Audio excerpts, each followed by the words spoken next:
శ్రీవారి హుండీల్లోనూ యూపీఐ చెల్లింపులకు ప్రాధాన్యం ఇచ్చేలా టీటీడీ నూతన పద్ధతిని తెరపైకెత్తేందుకు ప్రణాళికలు రచిస్తోంది. భక్తుల చేతిలో నగదు లేకపోయినా హుండీలో కానుకలు వేసేలా శ్రీవారి ముడుపు పత్రం విధానం అమలు చేసేందుకు టీటీడీ సిద్ధమవుతోంది. ప్రస్తుతం శ్రీవారిని ఏటా దాదాపు 2.5 కోట్ల మంది భక్తులు దర్శించుకుంటున్నారు. దర్శనం అనంతరం భక్తులు హుండీలో కానుకలు సమర్పించే సంప్రదాయం 100 ఏళ్ల నుంచి కొనసాగుతోంది. టీటీడీ బడ్జెట్లోనే ప్రధాన ఆదాయ వనరు కూడా హుండీనే. 2025లో హుండీ ఆదాయం 1383 కోట్లు వచ్చింది.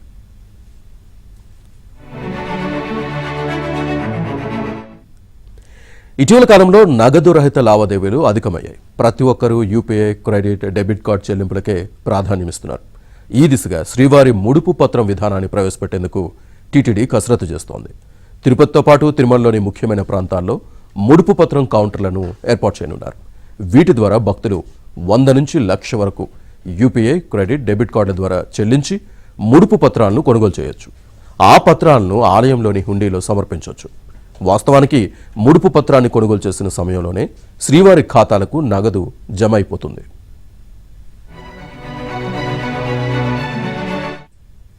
అయితే హుండీలో మొక్కులు చెల్లించాలన్న భక్తుల విశ్వాసానికి అనుగుణంగా ఈ పత్రాన్ని సమర్పించే విధానాన్ని అమలు చేయాలని టీటీడీ భావిస్తోంది.